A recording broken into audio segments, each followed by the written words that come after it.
Hello, everybody, and welcome to the Housing Partnership meeting. We meet every Monday on the first Monday of the month. Every month on the first Monday. Um, this meeting is held remotely over Zoom every month. The City of Northampton does not discriminate based on disability and is committed to hosting accessible meetings. Request a reasonable accommodation to attend any meeting. Please contact the ADA coordinator at adacoordinator@northamptonma.gov or call 413-587-1288. And so I'd like to just give a notice to everybody that this meeting is being recorded. And with that, I'll move forward with roll call. Bev Bates, Here. Richard Abuza, Here. Anna Schaefer, Here. Linda Budd, here. Did I leave anybody out? Gwen, if you're gonna do roll call, you should call all the names, and then whoever's not present will just not Okay. respond. Yeah. Sure thing. So I will continue with the roll call. Gordon Shaw, Ben Wood, Spencer Gazy Bates. Looks like Gordon is joining us right now. Gordon is coming in.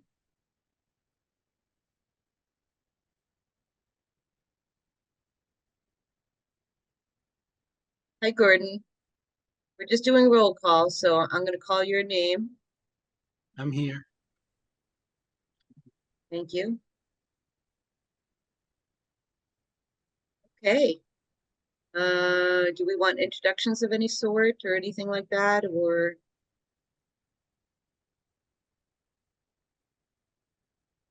I don't see anybody new here tonight, unless you know something different, Keith. I don't see anybody new tonight. No new per se, but we do have members of the Strong Town group here, and they are, after the minutes, they're our first agenda item. Terrific. All right, and so with that, I will move on to the next item, which is public comment. Let's see. Hello. Hi, Ben. Hi, Benjamin. Hello. I would like to say a public comment if I may. Sure thing. Okay, great. So hi everybody. Nice to see you here. I was looking for the raise hand feature and failed. So, but while I have you, I just want to introduce myself. I know I've been to meetings over the past few years here now, but also want to introduce myself as a candidate for public office in the city of Northampton. I'm running for councilor at large. Housing is a big part of what I am telling people is part of my platform, because it is. You folks have probably heard me say how much I value the work that the Housing Partnership is doing, and I've had the opportunity to meet with some of you, and I really appreciate that, and I really hope we can continue that work. And you know, I have been attending planning board meetings just sort of out of habit for the past couple of years, more or less, and speaking in support of housing being built, and I'm going to continue in that vein. So just wanted to be sure you folks knew that I'm a candidate for councilor at large, and if you have any questions for me or would like to reach out, I have a website that's spencer@large.com. There's a email, sort of field that you could fill out and send me an email, and I would be happy to meet with any of you and talk about how we can get more housing in the city of Northampton. So that's it. Thank you. Thank you. Great. Thanks, Benjamin.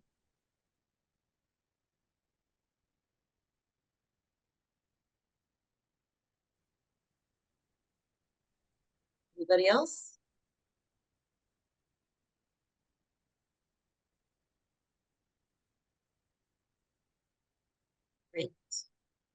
Thank you. I want to acknowledge that Ben Wood is in the room. Ben, Hello, everybody. Sorry for being a little late. okay. So our next item is to approve the minutes from June 2nd, 2025.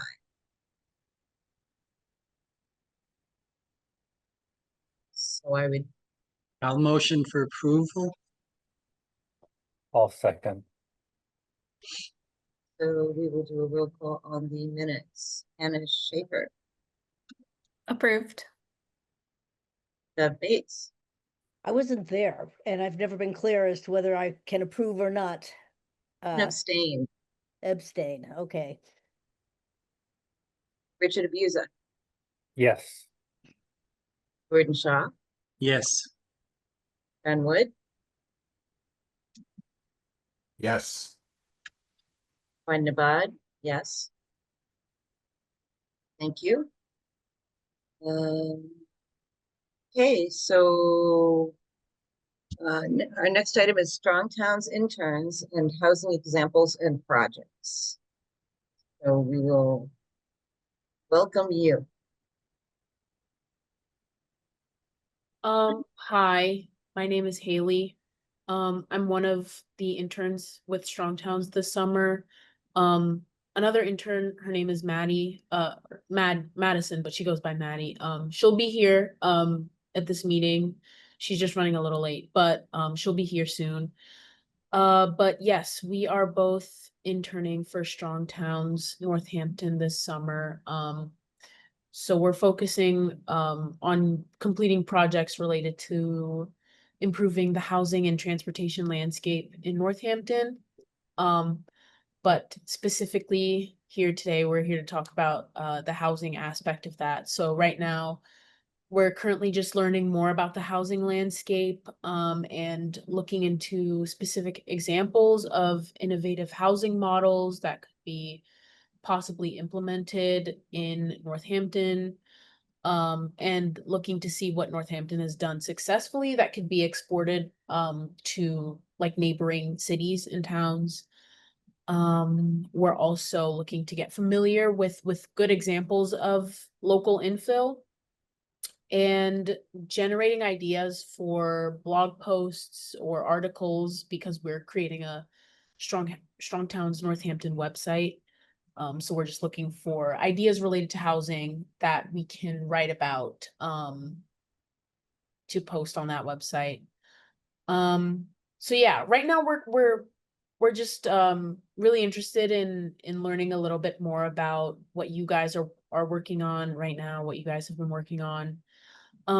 As well as, you know, if you have any ideas for directions we can take with these sorts of ideas or resources or anything like that.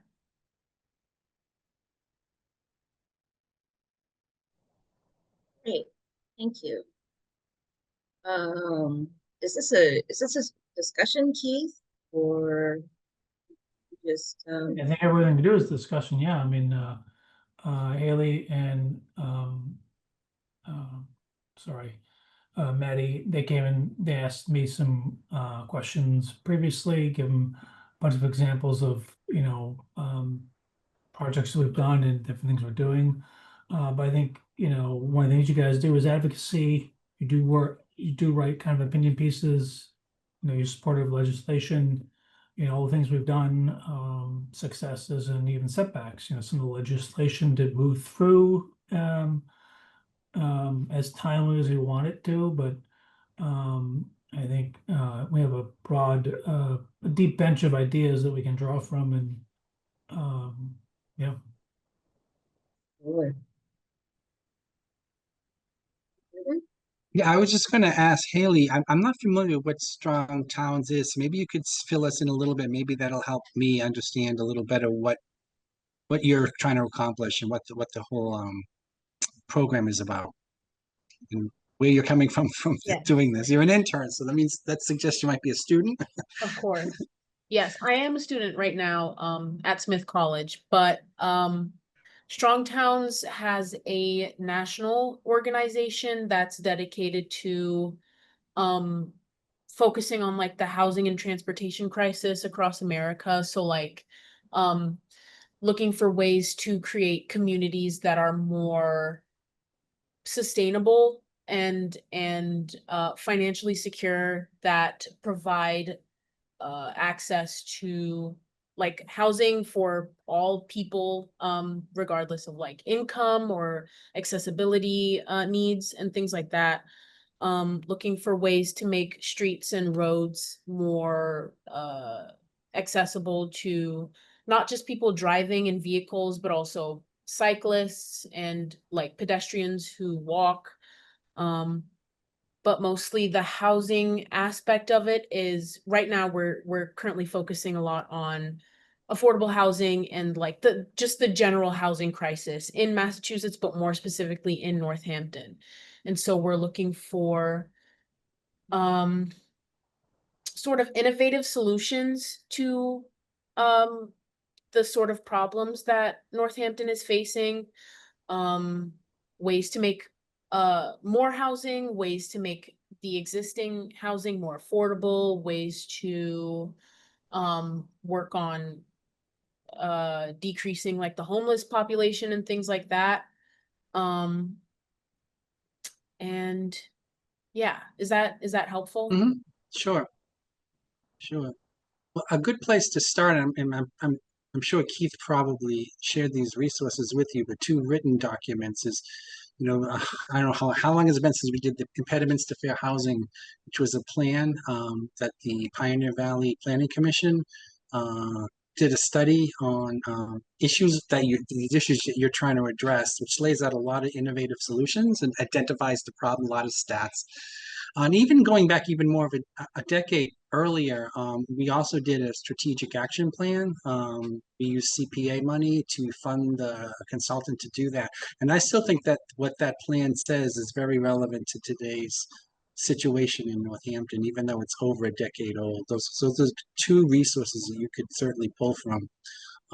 But I think in some, the challenge is that Northampton is a very difficult place to break into to become a resident, whether home ownership or as a renter. And apart from, the capital A affordable units that are in the city, which we do have a good many of them, there's still long wait lists to get into those. But apart from that, it's very difficult to find affordable rents in Northampton.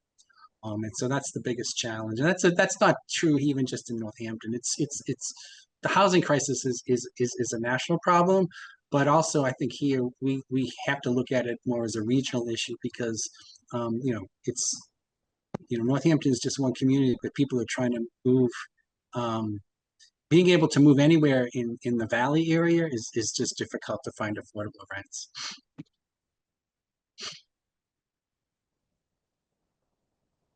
And I'd like to welcome Maddie.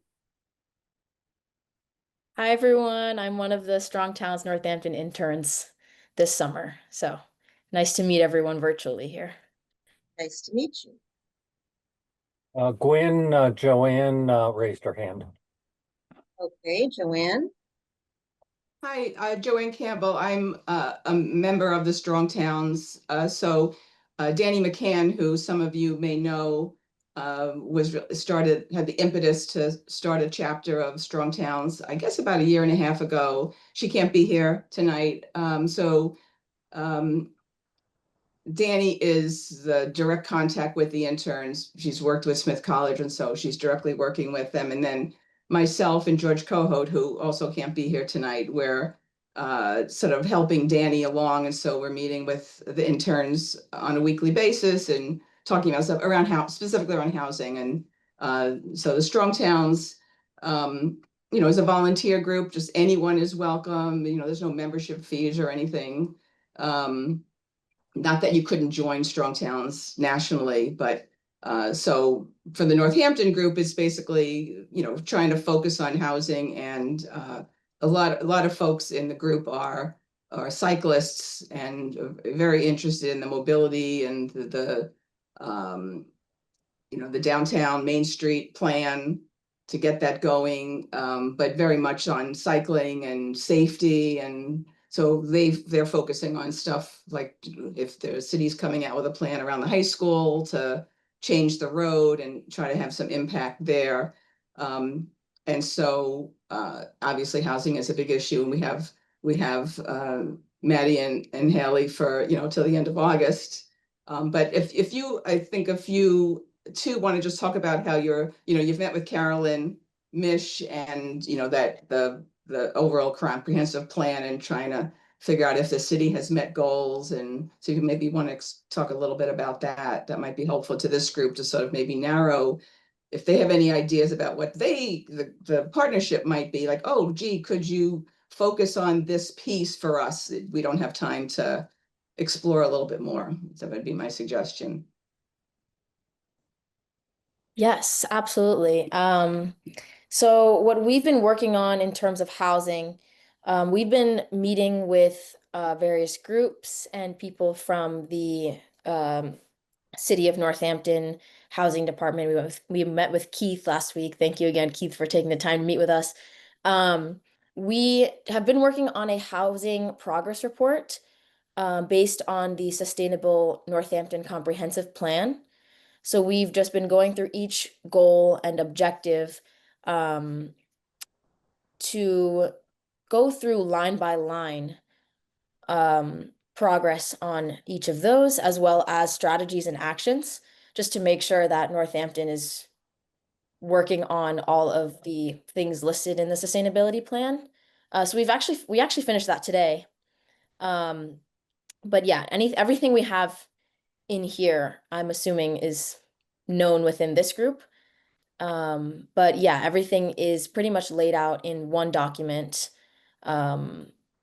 Zoning incentives, properties on various streets that are being worked on, affordable housing trust funds, all of that kind of stuff.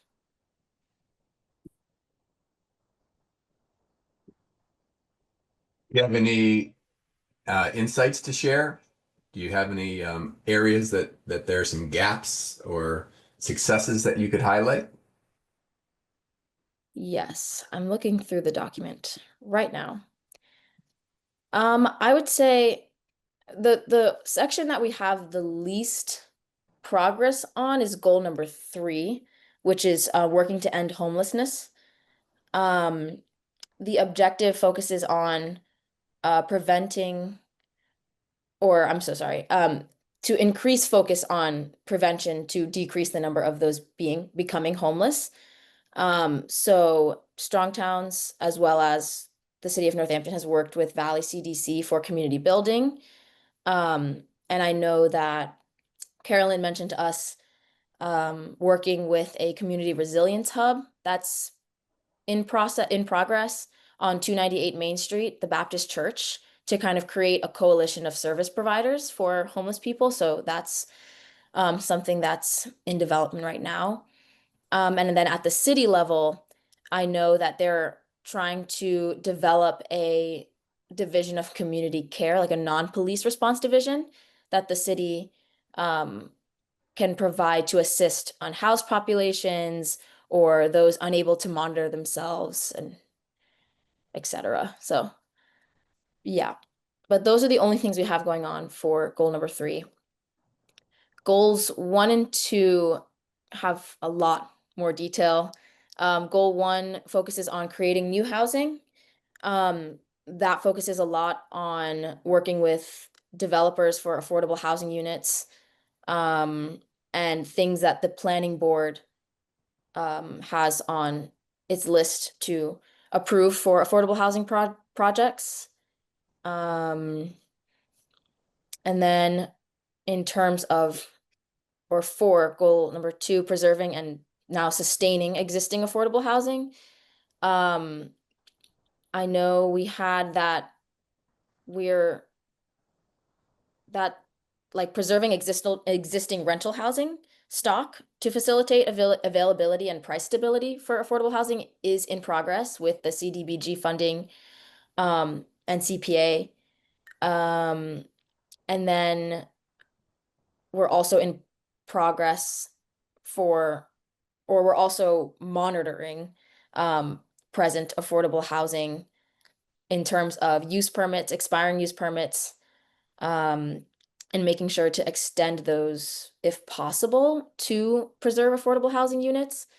And then we also discussed the Meadowbrook with Carolyn, which is a community with expiring use apartment complexes. And I know the city worked with POA to buy it and maintain it as affordable. So that was great.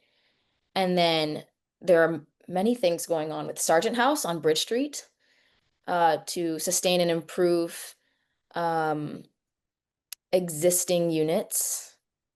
And yeah, I think those are the major highlights throughout our progress report that we have so far. Great. Thank you so much. I'm wondering if I could just say a few. So in terms of preserving existing housing, I think one of the biggest issues, a big issue, which is technically a state issue, but I think as people who live in the community and see people go through things because they're our neighbors, is the issues that come up in public housing. And public housing is really the last stop for so many people, or it's the only stop for so many people who are vulnerable and have disabilities or have experienced, are victims of crimes or different things like that. So by the time they come into public housing, they are already experiencing, some form of trauma or physical challenge or maybe mental health or substance abuse challenges. And so, and then in addition to that, the public housing inventory that we have is, there's a lot of flooding, there's funding that has come in, but it hasn't really been put into place. A lot of children live in very moldy apartments and with asbestos, where you can see the maintenance workers coming in and out, fully protected in gear, but those people that are living there are not being protected. And that location is where we have the highest number of people who are of a minority race in the city. And so that has been a very, very concerning issue of mine that we don't give enough attention to. I don't know if it's just because of the separation of the city and the state. And then the other thing is, in terms of DCC, I love the idea. But I just wonder how involved they are when there are issues that come up at the different communities. For example, in one of the family communities, there's a lot of juvenile issues with young youth that are coming up. Drug use, sex on the playground, which diminishes the quality of life for the children and the babies that live there, and young parents that are trying to raise their kids as normally as possible. So, there are issues that come up there that I have personally seen, that I've experienced, that I've witnessed, and that I'm really, really concerned about. And so I don't know how much work has been done, and this is something that I always would have had an interest in, is the state public housing receives a grant every year from the state to hire resident service coordinators. And the role of the resident service coordinator is to work with the residents that are living there if they're struggling in any way with their rent, or if they need services, or something else that can prevent an eviction that will create more homelessness in the community. And there certainly has been many evictions that have created and contributed to the homelessness in the community. So that is something that I'd like to see a lot more work on in the city, or just to see how strong towns might have a take on that. And so I just wanted to speak about that and speak on that. Thank you.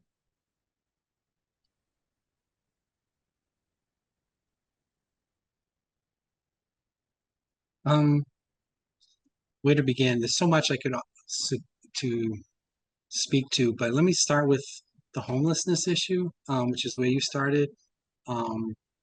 I think when you sit down and begin to think about how to tackle the problem, you got to ask yourself, and how did this person become homeless, and then what are the barriers to achieving housing? And it may be that They became homeless because they lost income, and income is still an issue. They don't have income. You can't rent if you don't have income, much less buy a house. Or is it because of a mental health issue? Maybe they were evicted because they were causing a disturbance in the property where they formerly lived, and ended up where they just were evicted for cause. And so then maybe there's mental health issues that need to be addressed. But also, it may be that they have a poor rental history, and so that is also a barrier to finding housing. There's a new tool that can help with that. Massachusetts just enacted its eviction sealing law in May. It won't seal every eviction, but there's certainly a good many that can be, and certainly evictions that go back 5, 10, more than 4 years, even if the judgment wasn't paid, you can still petition to have that eviction record sealed.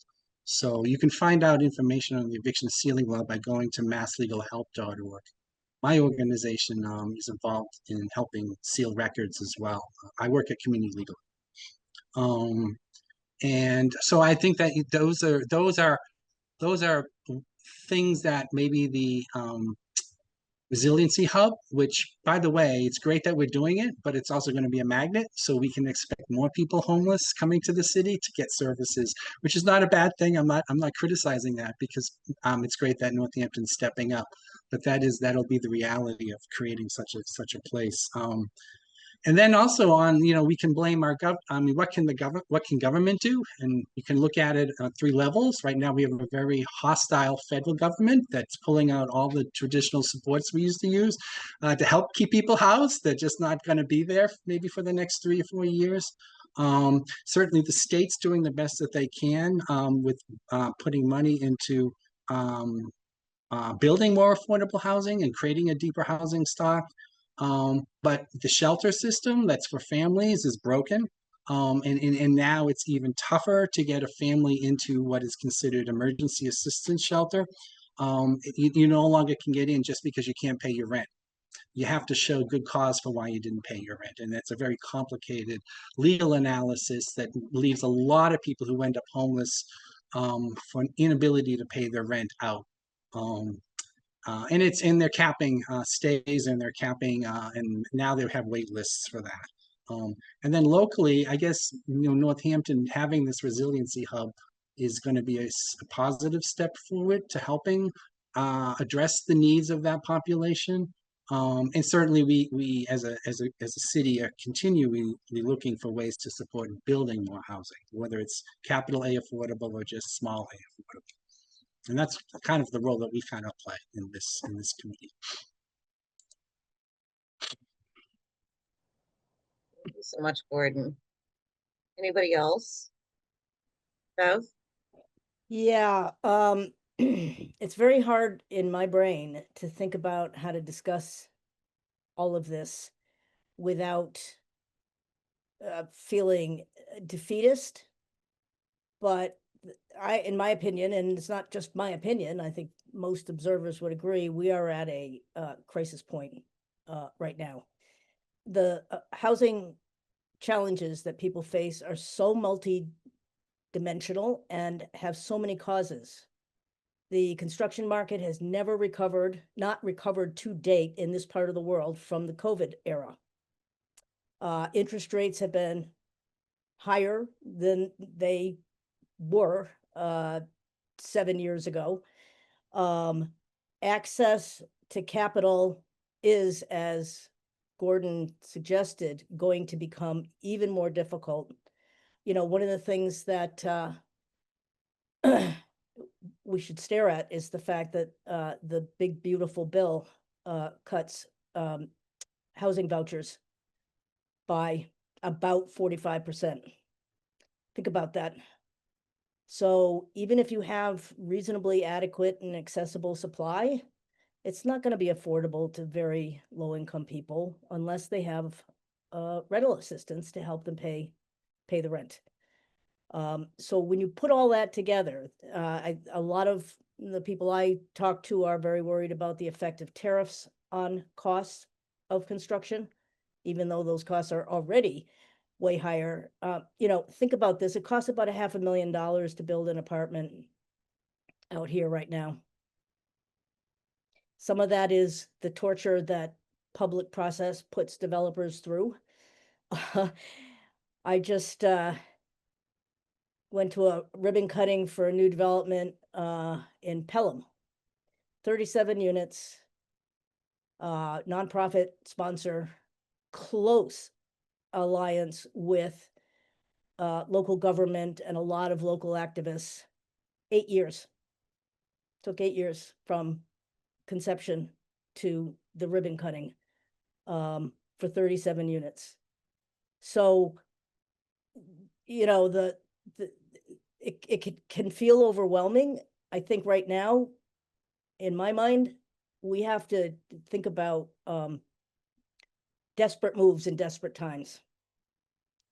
And I don't know what the city's thoughts are about what those desperate moves in desperate times are, but it's a very different conversation today than it was 5 years ago. Thanks, Bev. Great point. You know, the length of time that it takes to build these places. You know, we went to the Laurel Street apartments, which are incredible, and just made me cry with so much happiness. It took 17 years to get that project completed. But I will say that each unit is, you know, some of the units are, you know, all the units are accessible in one way or another. I was really impressed with the sensory units, you know, the accessibility in general, just everything about it was incredible. When it comes to houselessness, I feel like, you know, isn't there a place where we can set something up for people, if you know, for them to sleep at night? I mean, I feel really desperate about it. And, you know, I myself survived houselessness when I was gentrified out of my community that my family has lived in for many generations. I am a single mom, and I lived in the same place for 10 years, loved my landlord, raised my kids there. And as they began to grow up and out of the house, I said, well, I guess I'll downsize, because isn't that what we always used to do, is downsize so we could finally save some money now that our kids were leaving the house? No go. And I did become houseless, and that's what caused me to end up in Northampton. And then when I ended up in Northampton, I think it was still in 2019, before the COVID, I still think, I know for a fact, it was certainly way more affordable than Middlesex County, Suffolk County, you know, Boston, the eastern part of the state. So, but since the COVID, it's incredible how rents have skyrocketed. And you know, the cost of turning over apartments has increased, and things like that. So, but I do feel most desperate, having had the personal experience, and in which I was extremely lucky to have an SUV and know every single conservation area in the state. So not everyone is so lucky, and so you know, I'm always feeling like, you know, I'm looking at what's going on across the country, you know, what they're doing about the houseless populations. You know, these are human lives. And I hate the idea of us getting used to this. So thank you so much. If anybody has anything else to add, Joanne. So I wanted to say, it was, I mean, just for strong towns, not that, you know, I'm a facilitator of the group, but just to say, I mean, we're here obviously talking about affordable housing, but strong towns is looking at all kinds of housing. And we really haven't focused on homelessness because of all of what you've all talked about. I mean, it's a group of volunteers. What can we do? So we're looking at, you know, ADUs, what people have done in sort of small ways around town, and infill projects, and being supportive of them, even if, you know, that they're not necessarily affordable developments, but also being aware of what the nonprofits and other developers are doing in town, both for affordable. But I, you know, obviously I hear your angst over the growing problem and the federal government and what that will mean for development and existing developments that, you know, start to lose their folks who don't have a voucher anymore, and what that means for running property management running developments, what that will mean to maintain properties and stuff. And I hear of, the public housing piece, and, we meet weekly. So I'm just, just sort of brainstorming about like, I'm familiar with with public housing, but we really haven't talked about that. And I know, I did know whether, the community resident folks and how helpful or not helpful they are in public housing, but I'm not sure where that could go. But, we'll talk about all these things when we meet again on Wednesday. Danny will be back in town, and I think George is not around till next week. So see what bubbles up out of this discussion. And Benjamin comes into the Strong Town meetings as well. So he's got his pulse on a lot of the housing, that even the market rate housing that's going around, the infill and the tensions that happen in neighborhoods over that as well. Another thing that we see is people aging in these big houses, and they're overwhelmed by the tax bill and the cost of, maybe having the ability to convert into a multifamily. I think that maybe there could be ways to support small landlords who are willing to convert their properties, who could become future landlords, be able to, stay in their homes, and at the same time, provide some form of an affordable housing situation, if they could have some support there. Benjamin. Thanks. Yeah, I mean, I'm going to be repeating myself, but so many times, and there's examples right now. I mean, we have people running for public office in the city of Northampton expressly to try to prevent projects like the apartment building that's going in on Phillips Place. Okay, that is their goal. Okay, there's a zoning change that's being put into the works because people want to stop apartment buildings from being built in the urban center of our downtown. And I don't want to sound like a broken record, but I do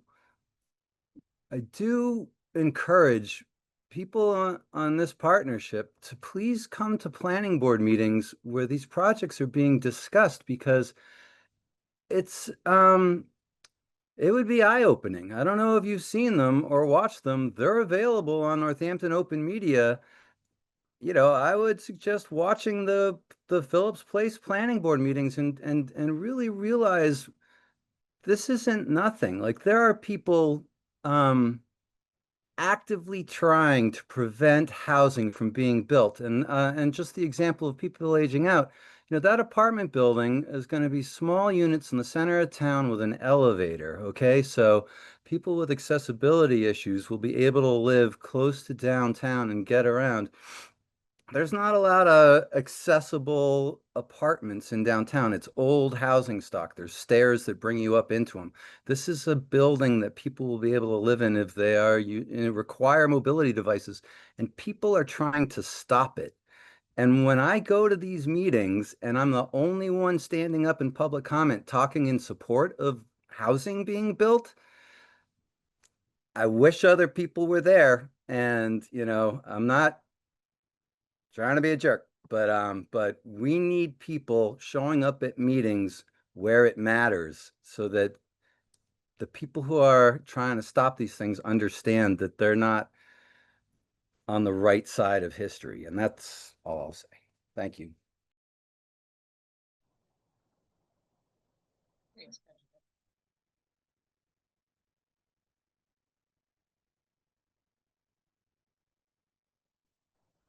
Anybody else?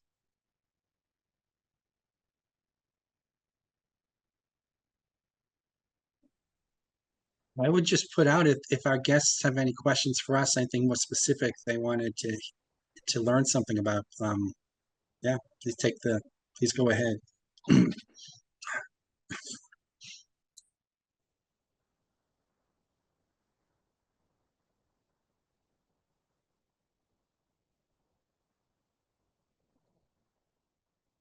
you so Yeah. much for- Oh, go ahead.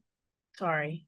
That's okay. Um, I wanted to, I know when me and Maddie met with Keith, last week, we, had talked briefly, we asked him a little bit about, what are some of the conversations happening around housing that might be a little bit more, I guess, contentious, maybe, like what might be some of the things that people have been debating about regarding housing. Keith brought up I think it was development on hold on, sorry, let me just reference my notes. Um sorry, just a second. I think it was downtown facility development, Haley. Um I'm It thinking. could have been the one that Ben was just speaking about. But there have been others, Elm Street or State Street. There were some issues with that one, and there are multiple. yeah. Thank you.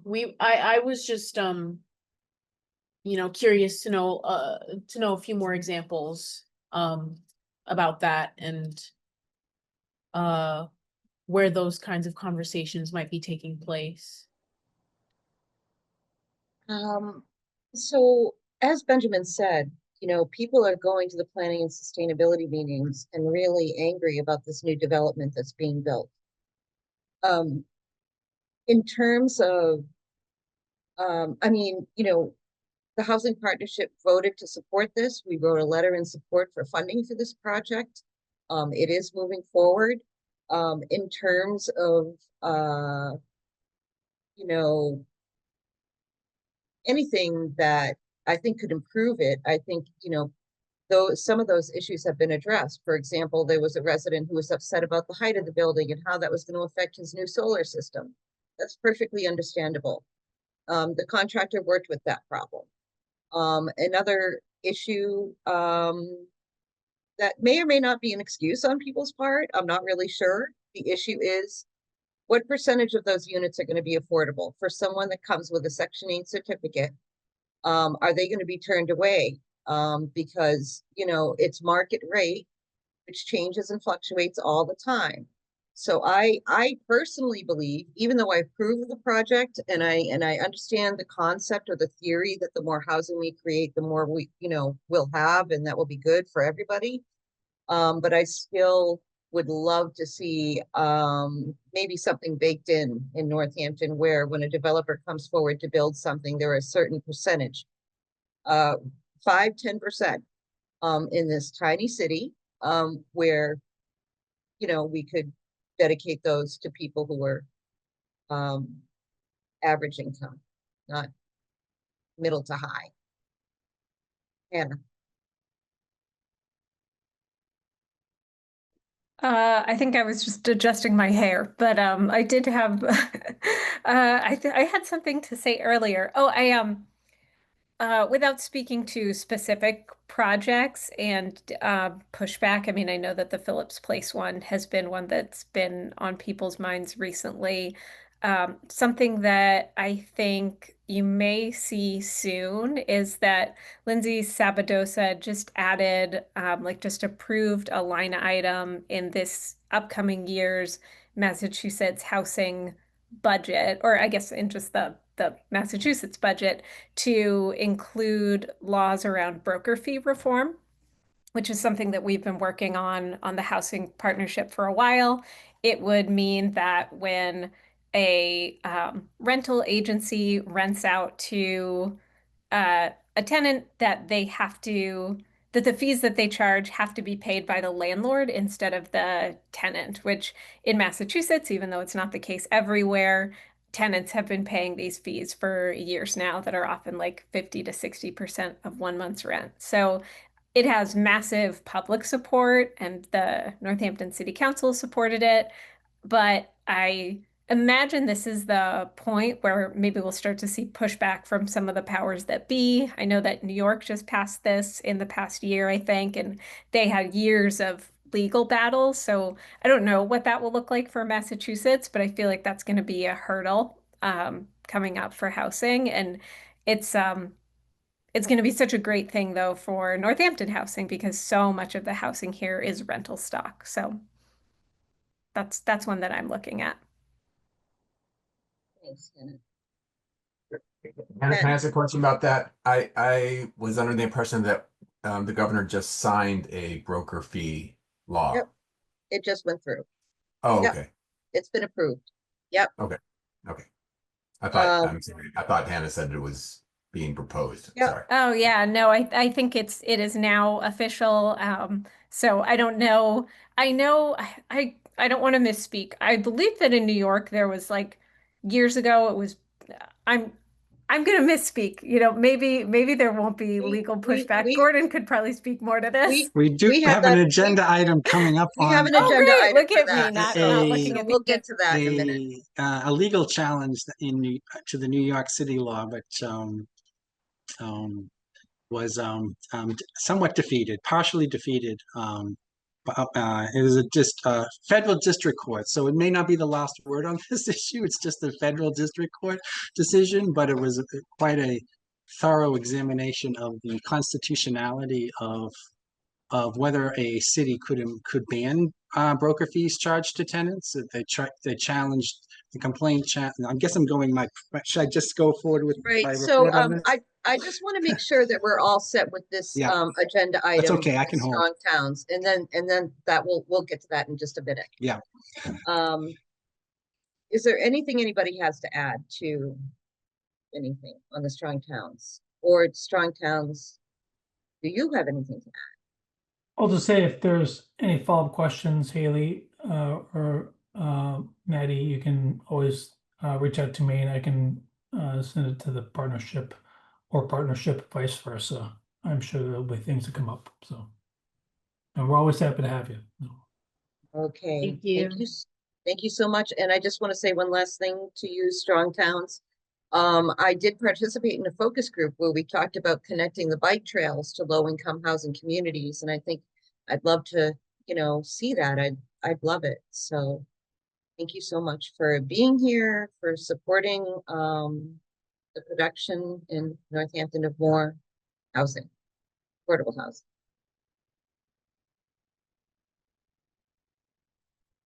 On to our next item. And so I think, is it okay if I move out of line and I go to number 9 for an update about how the housing case in New York City about that which we were just discussing, because that would seem more of a natural flow. Yeah, that sounds great. Okay, great. So we'll just move on to that. And so Gordon, I think you were going to update or fill us in and. So yeah, back when I stumbled upon this through my listservs, I passed this on to Keith. I thought this would be interesting for us, but also for the city itself, maybe not even the state, because even though the governor signed the law, there's still probably going to be legal challenges to it. And so in New York, a group of landlord associations, among others, filed a federal lawsuit against this New York City ordinance, challenging it on 3 grounds. One was on First Amendment, saying that the ads that they put out are requiring people to pay fees violated their First Amendment rights. The second grounds was that it what was this? There's this concept in constitutional law that a government entity should not pass a law that impairs the existing contracts. So they argued that it was in violation of that part of our U.S. Constitution. And then they also argued it under New York state law as well. And so the federal district court dismissed 2 of the 3 complaints, grounds for the lawsuit. They said this was not a First Amendment issue. They decided it was not an impairment of contracts under the Constitution. They decided it wasn't a violation of state law as well under the state New York Constitution, but they did leave the possibility that it could be considered an impairment of contracts. But the posture of the case was such that they were seeking a preliminary injunction to stop the actual, until a full trial could be had. They wanted to actually stop the implementation of this law. And the court declined to issue a preliminary injunction. And the standard for getting a preliminary injunction involves a likelihood of success on the merits. And so the court did weigh in on the likelihood of succeeding on the contracts clause. And they said it was weak and not likely to succeed. Therefore, they're not going to issue the preliminary injunction, but they will allow that issue to go to trial. So I thought it was significant that we finally had a court ruling, a federal court ruling, that actually basically upheld the validity of this law, which very much resembles what we're doing in Massachusetts. Excellent. Thank you so much for that update. That's really encouraging.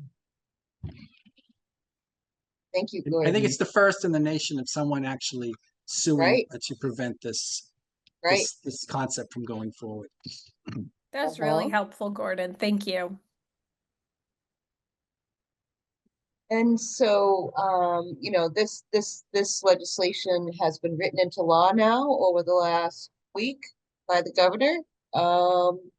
And we'll just have to see what happens in Massachusetts. Who knows? Okay, so are we all set with that? Does anybody have anything to add to that? Any thoughts? Except, do we know how this actually gets implemented? Does this still need to be local adoption, or is it just a ban? That means no broker anywhere in the state can do this. Is it? I didn't look at the actual text of what was passed. I'm anyone not knows. exactly sure how it gets enforced, except you know, of course, we have a home rule petition. We have a home rule here in Northampton, but this is statewide, and I'm not really sure. You know, will people, you know, file complaints and say, hey, you know, I found this, and you know, I assume the landlord already had contact because they listed it with this broker, and now they want to charge me. You know, I did do a little look at the New York case, which has, you know, it's, I mean, it's obviously related to what happens, but you know, will landlords increase the rent? Will they, you know, I mean, I don't know how, I haven't read it completely yet, the details of it.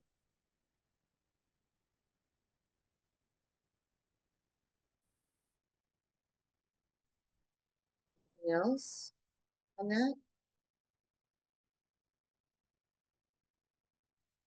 Okay, so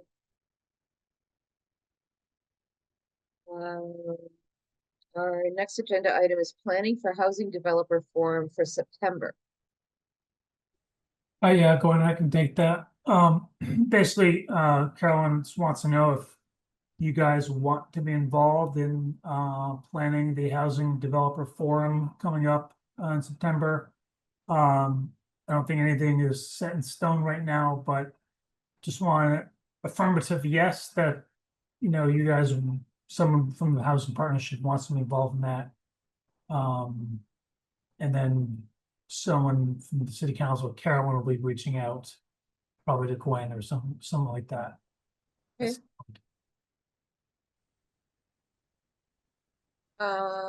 Well, I certainly would be interested in being a part of that.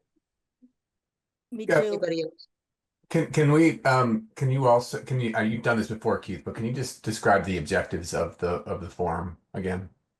Yeah, so we had one in 2022 and city council, I believe there's legislative matters. They got together with a bunch of developers, went to the hearing room and they kind of discussed what are the impediments to building housing. I think, you know, try to get the developer's perspective on why housing is hard, why it's expensive, things like that. I can't recall what was in the news at that point, but obviously housing has been increasing. So we want to get a kind of an update and see if anything's changed. And now there might be added pressure or added things that people are concerned about with federal rollbacks and cuts and things like that. Thanks, Keith. That Is that, was, can I ask another question? Is, is there an opportunity to have conversation around accessory dwelling units or unconventional housing development projects in this type of form as well, or is it more just conventional, um, yeah, conventional development projects and constraints? That's a very good question. I think if there's a list of questions, might be good practice to kind of send them ahead of time, maybe consolidate or something like that. Maybe there's themes. It's certainly probably good practice to do that. But at the moment, I do not know if they'll be taking questions or be more moderated, something like that.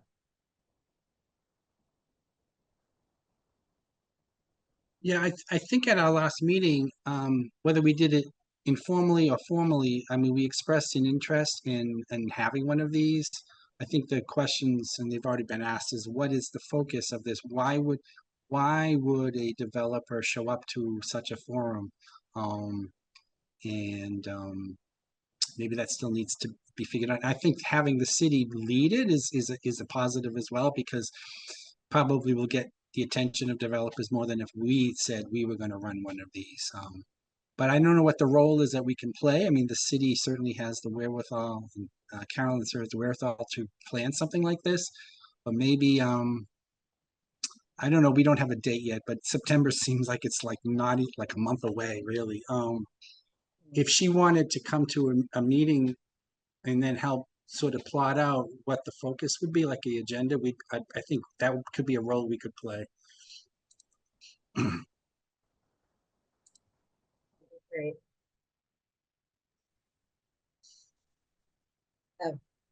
Yeah, since I've been on the partnership, I will confess I've not been clear consistently about our role, nor, aside from some real generalities in the various plans, what the strategy is, especially when it comes to making hard choices between or among what constituents want, believe, think, etc.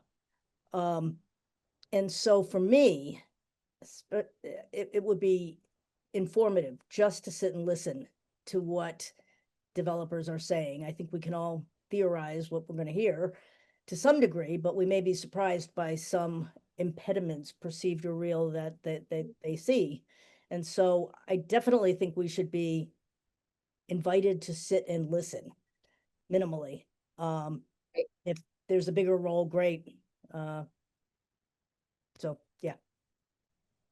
Absolutely. I do remember attending that meeting. I remember there were discussions about different ordinances and city, ordinances that were a barrier. There were cost issues because, in 22 we were still coming through out of and through the COVID. And so 3 years later, there will be new things that come up, I'm sure of it. So, we would like to be sure that we're able to attend that we know that it's happening, that we're alerted on that. And, so that's for sure. Anybody else? Go ahead. So just to put a pin in that, just to circle back, there are some just general questions, specific questions we have now, and like accessory dwelling units or multifamily by right that we have about, can we field questions and send them ahead of time? And then what is the Housing Partnership's actual role in planning this? And then obviously, yes, the Housing Partnership wants to be at the meeting. Do we have a date yet? Yeah, so those are questions I have that I'll have to get with Carolyn about. Um,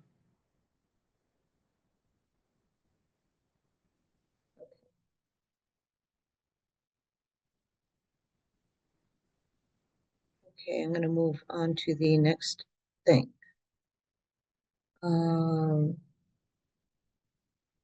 Small scale projects. Yeah, so this I feel like actually transitions well from what Bev just said. I've been thinking a lot about what the like current form of the housing partnership looks like. I feel like um, housing is so big and complex, and I think it can be a hard space to have small wins. When you talk about a small housing project, and that's like $1 million project. So I've been trying to think about what it might look like to mobilize the housing partnership a little bit with really small projects. And I don't know if any of these will hit right, but I wanted to just share a few ideas. And yeah, I'm gonna Hey, go present for it. them. All right. All right, let me share my screen. 1 second. Let me share the right screen. All right, it's showing me blank exclamation points on every one of my screens, which I did not expect. So let me see if I can get this working Okay. because I would really like to share this. Yeah. I wonder why. Okay, desktop 2. Give me 1 second.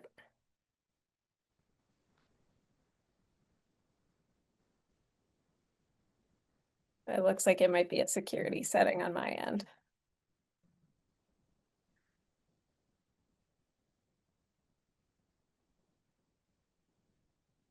Okay, let me see if I can do this now. Great. Beautiful. All right. Okay, you can see that? Yes. Wonderful. Okay, so here are some ideas that I had for small possible projects. They're sort of housing adjacent. Um, and there's 4 of them in total.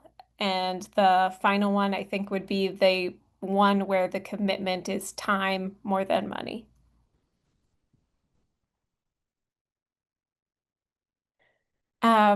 Why small projects matter. I feel like right now the housing partnership could use some wins that show an immediate impact to residents and the community. I feel like it would be a really good moment to build housing partnership momentum and confidence, especially with the legislative environment right now, where it feels like every day there's a new battle and I'm always sort of feeling in crisis mode. These would cost, I think, under 2K per project, and a lot of them I think would be eligible for micro grants. And not all of them could be completed before 2026, but I do think one of them could, or at least one of them. So the first idea that I had is for a bulk item pickup program. This is based on something that I know as a renter I've struggled with. When you move and you have to dispose of a mattress, it's like $100 and you might not have transportation. I know my apartment doesn't provide recycling, and even for my cans, I take them to my parents' house, which I'm embarrassed to say. But if you have to bring a mattress or a TV to one of the dumps here, you usually need a dump pass and it costs money to dispose of.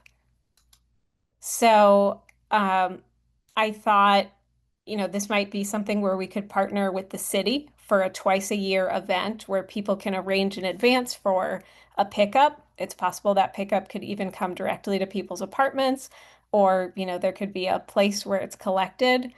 When you're going and collecting a bunch of items at once, it's possible that we could negotiate a bulk rate with one of the disposal companies, and it would reduce illegal dumping, which is also a sad thing to see when you're driving around, around the college sort of moving cycles, especially, and there's like 20 dirty mattresses out on the sidewalk.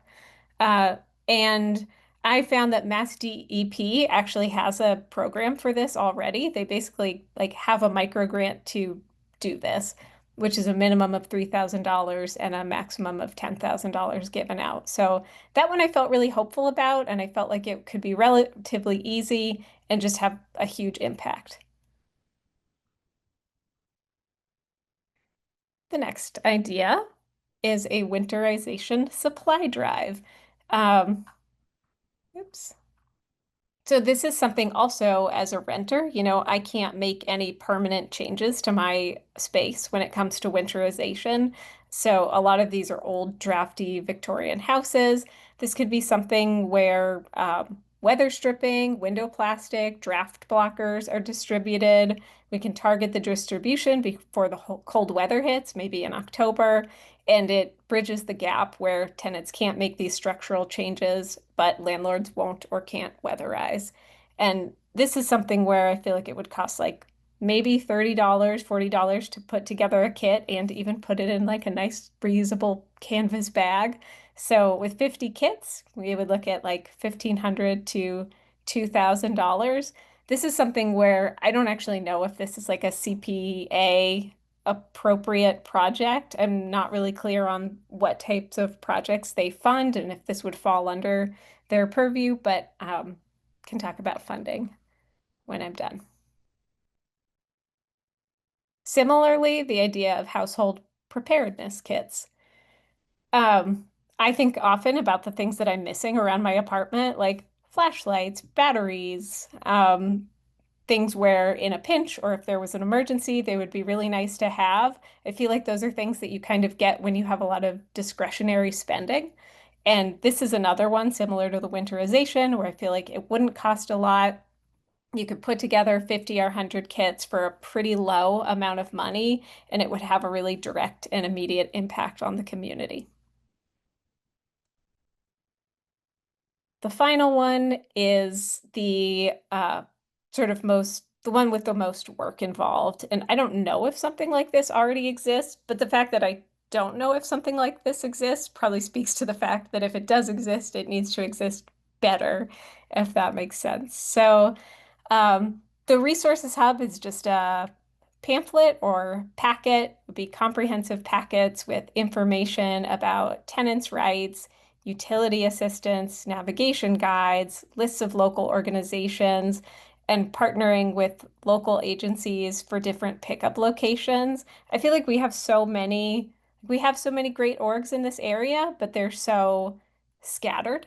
And I would love just a list of all of them in one place and, multi-language packets that are at Tapestry, at the new Community Resilience Hub.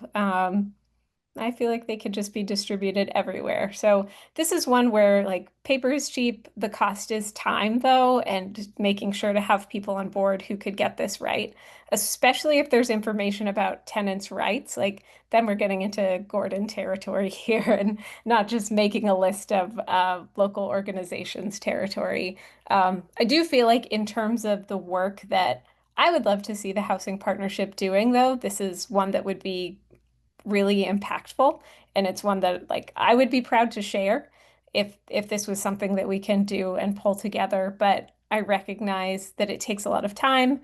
It is not something that could happen just with a once a month meeting. This would have to happen, I think any of these would have to happen with subcommittees that were meeting regularly. So that's it. I breezed through it, but I will share my why these projects work, just in case I need to be more convincing. They provide immediate value. They're things that residents can see and feel.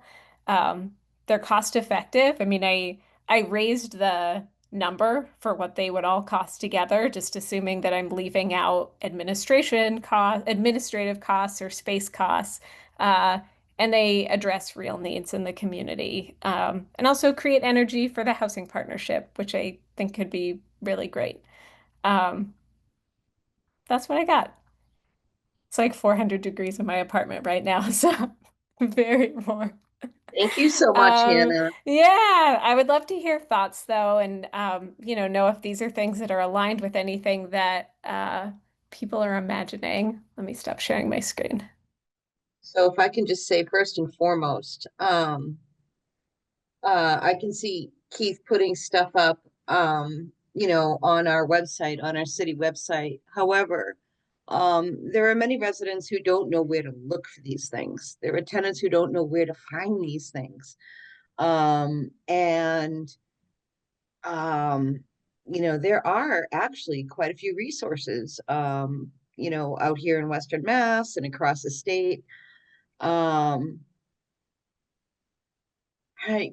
This is the idea that I've had on this that you're addressing specifically in terms of like finding a place where everyone can get this information. But I have thought about just the roots of like a welcome, some cities have welcome wagons or something like that. And they'll come with like, a little bag full of resources and things that people can put their hands on and like actually read and hang up on the refrigerator in front of their face.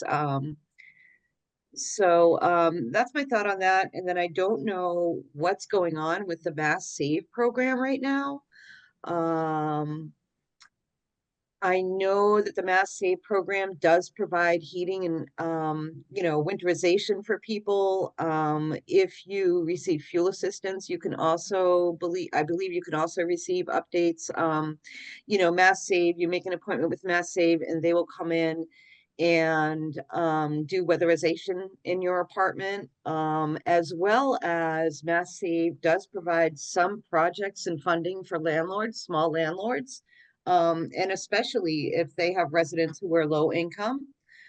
So that's kind of a good incentive, and I think it still exists. And I don't know if anybody has anything more to add to that. But that's a big one, like you said, with the old houses, the old windows. That's exactly how I survived. Every year I would spend a lot of money on plastic and get my hair dryer and go at it with the two-sided tape. And then try to just keep the kids away from the windows for the whole winter. There was plenty of drafts that could still get through. But anybody? First of all, Kenneth, thank you. These are all Thanks, wonderful Gordon. ideas. I appreciate it. And it's great to think of ways that we can do things more incrementally instead of trying to tackle the huge problem of homelessness all at once, which we're not going to solve in this little group here.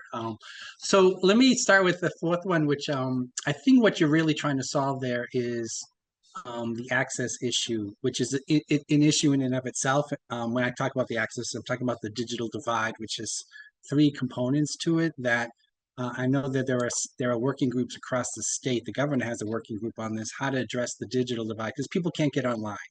So there's three things involved. One is the cost of getting online. Two, do you have the hardware to get online? And three, do you have the sophistication or education to be able to do it to do a search, basic search? So those are three things that they're trying to tackle. But what you're proposing is not reinventing the wheel, because there's plenty of stuff that you can find. A lot of those resources are available online. It's creating a paper packet that you hand to people who don't have access to the internet for whatever reason. And I think so. It's a great idea to put together a packet that could be then distributed. I understand it would take volunteers to kind of put together what should be included in that as a handout. But I might be willing to work on that. I have a lot of knowledge of resources. It's part of my job to know those resources. The first three are all involve grants.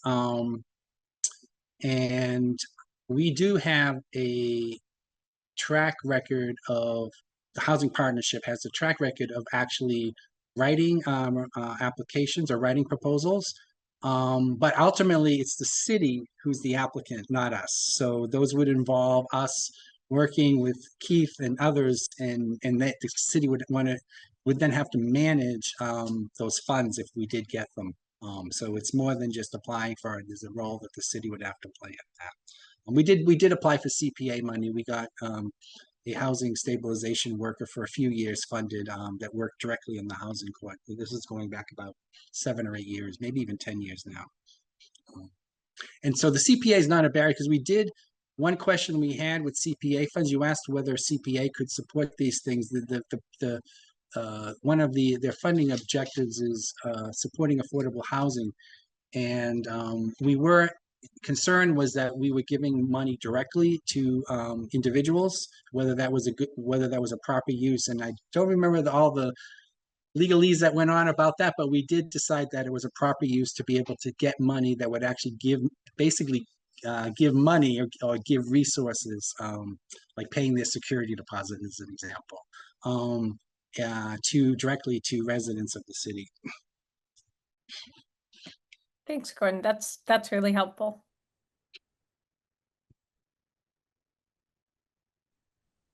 Go ahead, Ben. Thank you, Yeah, Gordon. Hannah, I thought that was awesome. I am sort of equally stifled in like thinking about how to tackle the big issues. So I really appreciate the desire to have some small wins and to just have some general momentum and connection in the committee. I'm a newer community member, and I would very much value that.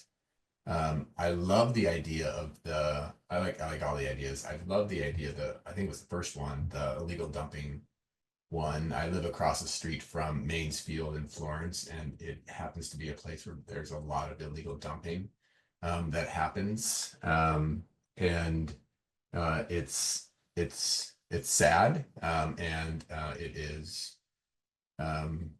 is a telling sign of people's inability to afford a proper disposal. So I think that would be something really concrete. I'd be very happy to work on that particular small project. And to Gordon's point about the last piece about the digital divide, for those folks who can get online but still have a hard time navigating existing resources, which I think is most people because the resources are so unbelievably dense and scattered across multiple different kinds of documents and websites. I wonder if one particular solution there could be to find some interns maybe who could craft a well-designed and constrained chatbot that would be able to scan across different types of existing resources. And using people's natural language, you could actually type in a question that you want to actually ask, and a chatbot could actually point you to an answer that didn't require you to dig through a 100-page report to find the particular resource that you were trying to find. Well-designed chatbots can be really incredibly powerful tools for people. So that might be something for us to explore, and we have obviously lots of students around who might be interested in working on a small project like that.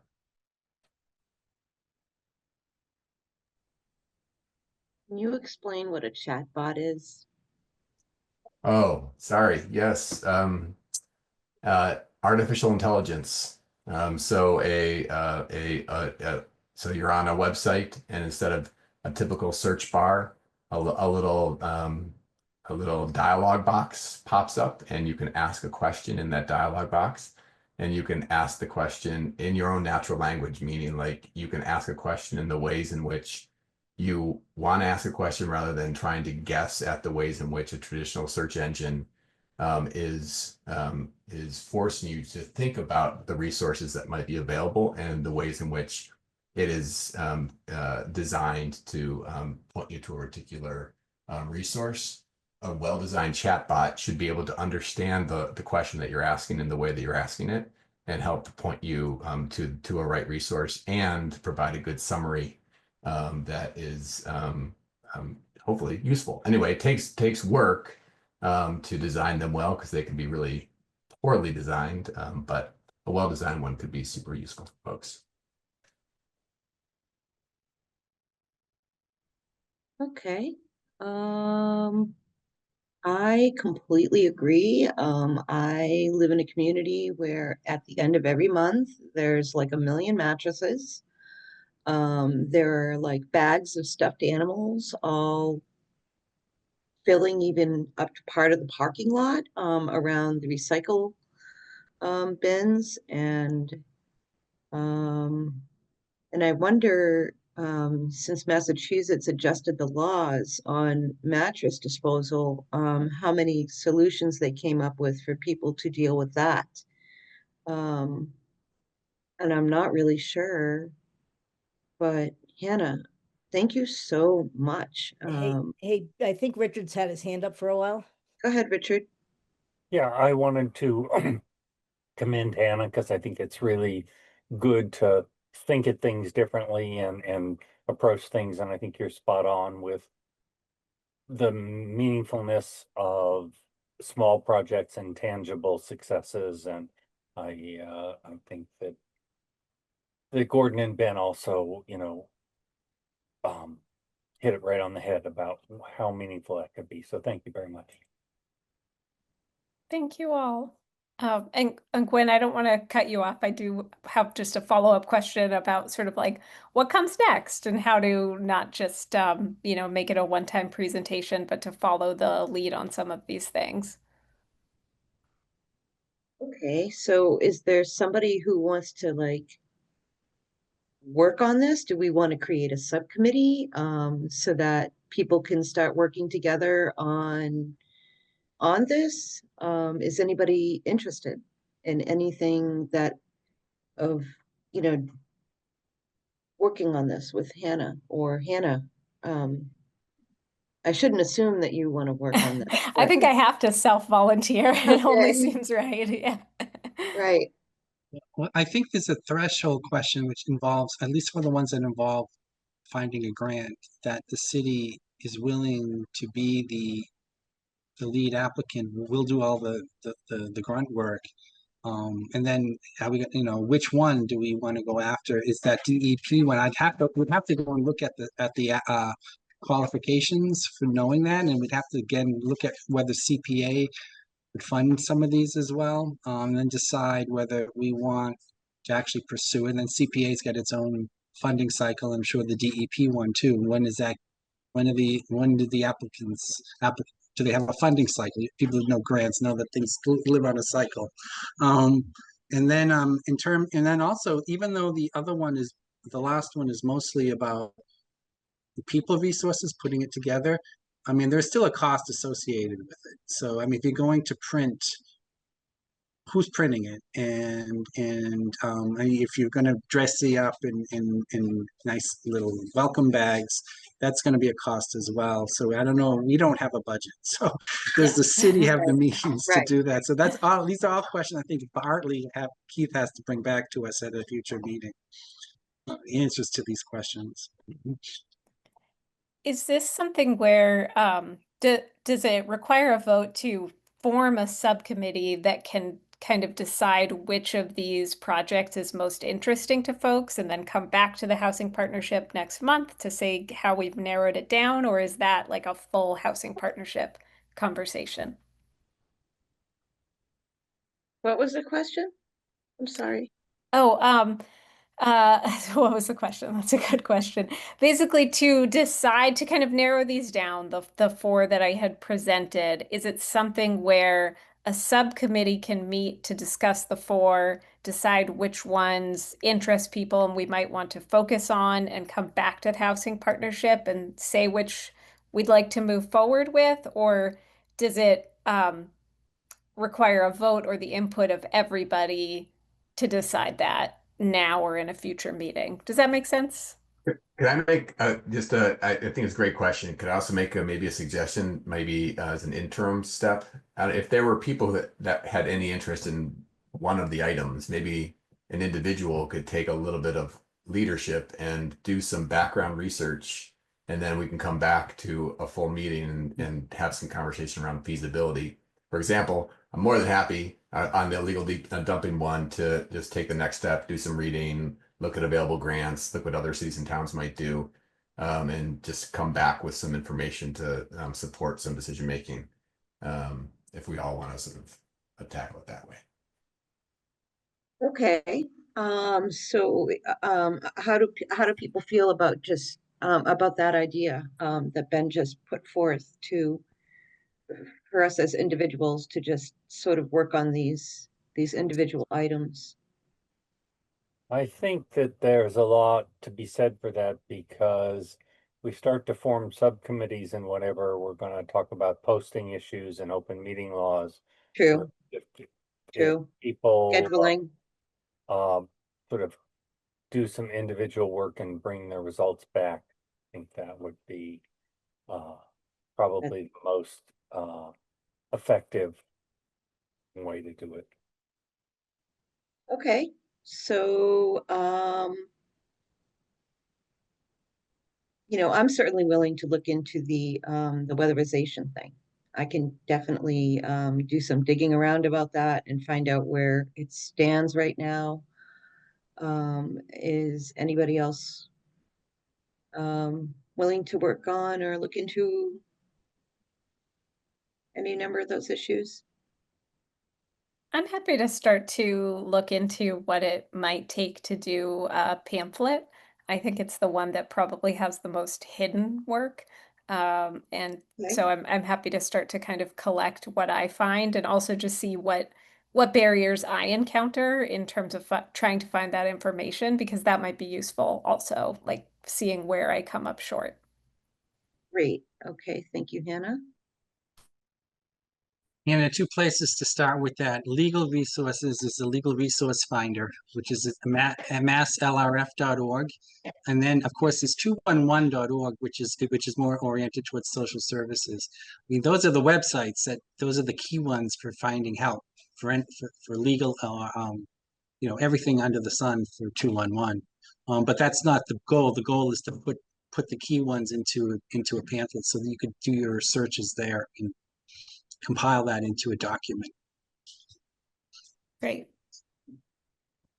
Mass Thanks, Legal Help everybody. is another great one for information about the law, particularly focused on issues that people who are low income face. Great. Mass Legal Help it is? Masslegalhelp.org.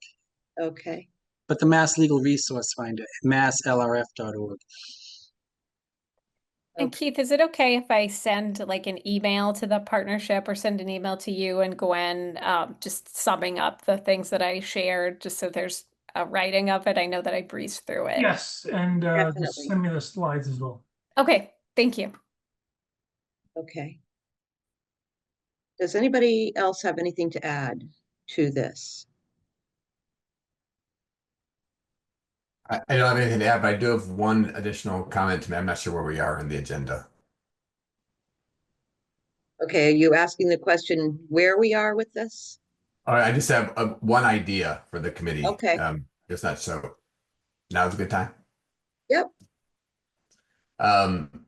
So I sit on the Northampton Housing Authority board as a representative from this committee, and at some point it would be really good to have a broader conversation with the committee about what it is that you all want me to be representing most in that space, the types of questions to raise, and those sorts of things. That's one. I'd love to have that conversation at some point. The other is there's currently an interim executive director, as people might be aware. It's the Holyoke, the director of the Holyoke Housing Authority. And he gave a really great presentation at the last Housing Authority meeting. And Incredible. to this sort of conversation about like how terribly difficult it is to think big and to actually accomplish larger projects. He gave a pretty amazing presentation about all the actual new housing stock that is being built for public housing residents in the city of Holyoke. I'd be more than happy to invite him to come to a partnership meeting to have a conversation and provide that same presentation. One of the questions I asked him at that meeting was really sort of like, what is in his take, sort of what is the difference between Northampton and Holyoke in terms of the ability of the city to attract grants to accomplish these larger capital projects. And he didn't have much time to actually really put into that question, but maybe we could pose a couple of questions to him ahead of time so he Sure. comes prepared to provide a sort of a more detailed sort of analysis potentially of what has happened in Holyoke, where he sees opportunity in Northampton, that sort of thing. So wondering if that would be of interest to the partnership. Thank you so much for bringing that up, Ben. I'm always thinking of like, how can we coordinate more with the housing authority? How can we, what role does the authority, and it should play a significant role in the city, in terms of that. And, if anybody wants to watch that, I think it's up on YouTube, was it last month or the month before? I think it was just I think it was the June meeting. Yeah, incredible. Just what's going on there and how he turned the authority itself into a development corporation. So they have a development, a development subsidiary, which, is such an amazing thing anyway, because right there you're providing local jobs, you're supporting, it cuts out the middle thing. Benjamin. Yeah, thank you. I'm sorry, I missed the very beginning where we, so I know who we're talking about and how I could watch that, because this sounds fascinating. Who was it in Holyoke who, The current executive director of Northampton Housing Authority is the Holyoke Housing Okay. Authority director. So it was at a regular meeting of the Northampton Housing Authority where Great. he gave this presentation. So it should be available on the Northampton Housing Authority website. Thank you. That's great. We Really always love to have the housing authority come to our meetings. We've had the directors come in past year to past meetings. At those meetings always sort of felt like they were defensive meetings. So a change of attitude would be greatly welcome, but I'm very curious as to how long we have the interim director. Is it worth spending time building a relationship if that's an interim position? Yeah, I would. That's a great question. It's not gonna be that much longer. But I think that it's necessary. It may be great to build a relationship, but it's also more about sort of inspiration, I think, Gordon, like to just hear from somebody who has had success actually building new projects, new units, new housing. So it could be educational regardless of who ultimately is in the Yeah. executive director position for Northampton. Thank you so much. Yeah. So important. Obviously, I think all of us would be in support of at least inviting Mr. Mainville to come and inspire us all and show us what's going on in Holyoke, because that was very, very amazing. So I think that was our other business not otherwise anticipated. And I'm wondering if anybody else has anything to add to any other business tonight.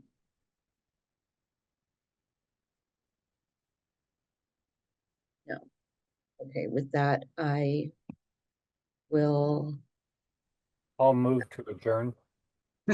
Hey, thank you. Second. Great. Okay. Okay, Good thanks, night, everybody. Have a great night. Who seconded that? That was Gordon. Richard and then Gordon? Richard first, Okay. and then Gordon. Yeah. Okay, thank you. Thanks, Keith. Yeah, bye. Bye.